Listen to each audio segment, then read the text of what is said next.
I wish to say only a few words.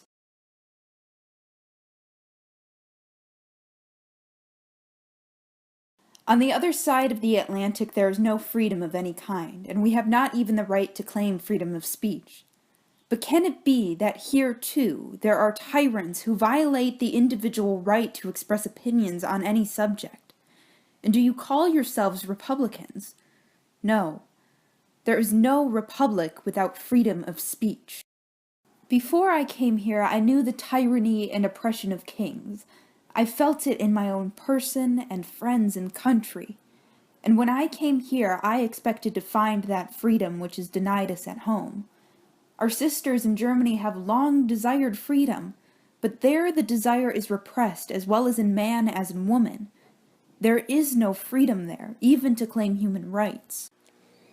In 1849, feminist and journalist Mathilde Franziska Anneke and her husband, Fritz Anneke, fled Germany to start a life in the United States after the failed Revolution of 1848. Though at first saddened by the move, the United States would soon be a place that she called home. However, her love for her home country of Germany never left her. Her life in Germany affected her life in the US a whole lot, I would say. You see the origins of her feminism in Germany. She really became a feminist during her sort of protracted divorce from her first husband.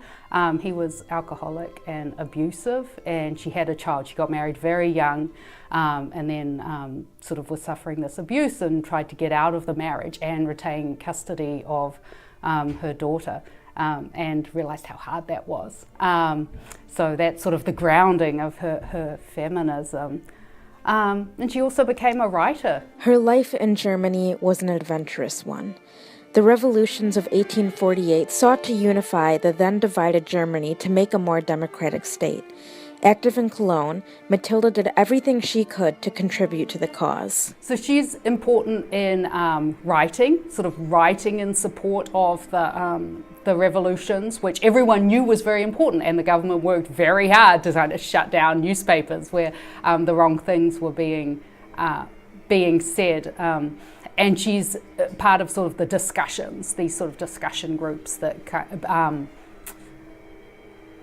are the place where people talk about this, where the movement is kind of nurtured. Fritz Anneke is arrested.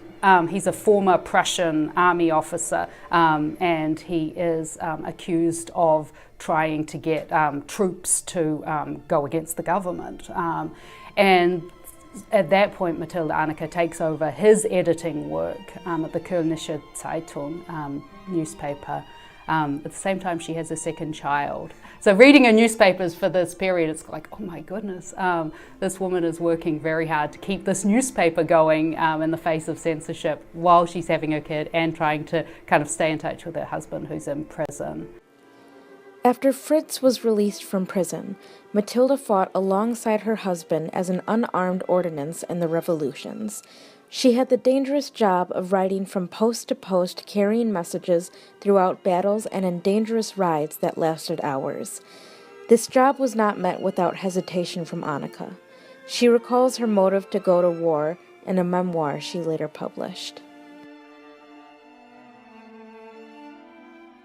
Many of you abroad and in the home country will reprove me that I, a woman, seem to have followed the cry to war. It is not war that called me, but love, and, I confess, also hatred. Glowing hatred which has arisen in the battles of life against tyrants of humanity. Almost everywhere she went, she was met with great respect, and as Carl Schurz, a friend and United States politician, remembers, she was absolutely beautiful, in a black velvet dress and with shining blue eyes. On the occasion that she did receive a few catcalls from a group of young soldiers, Anneke gave an impromptu speech, reminding the soldiers that she was among their wives, sisters, and mothers. The soldiers promptly delivered an apology.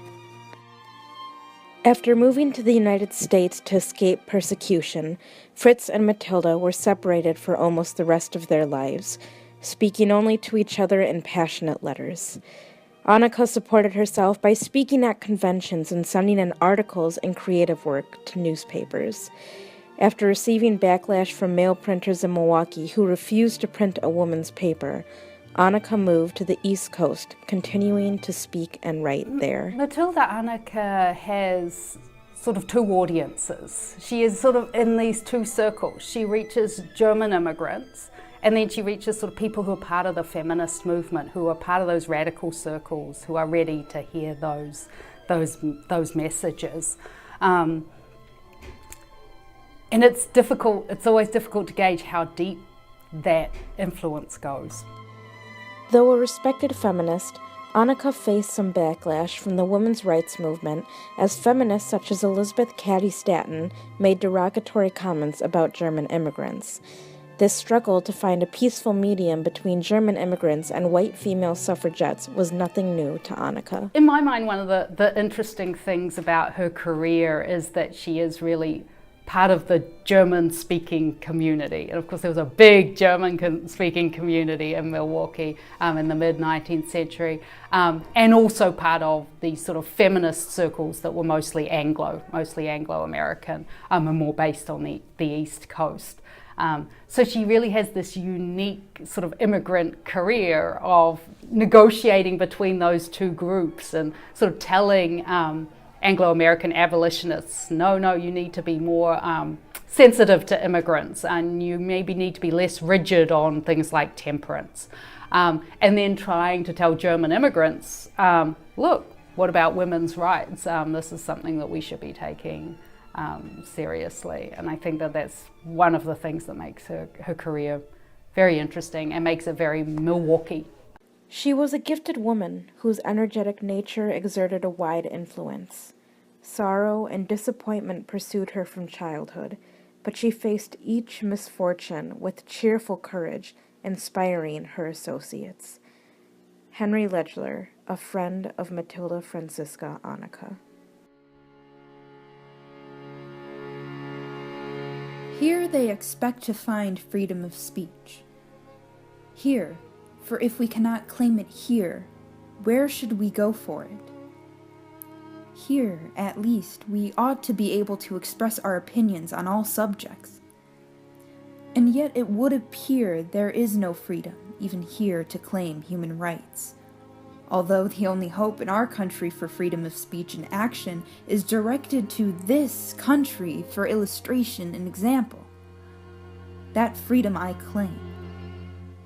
The women of my country look to this for encouragement and sympathy, and they also sympathize with this cause. We hope it will go on and prosper, and many hearts across the ocean in Germany are beating in unison with those here. Wait, it's slow. Keep it slow, Grace. Keep it slow. Keep it slow. Slower. You're breaking. Okay, no. Stop.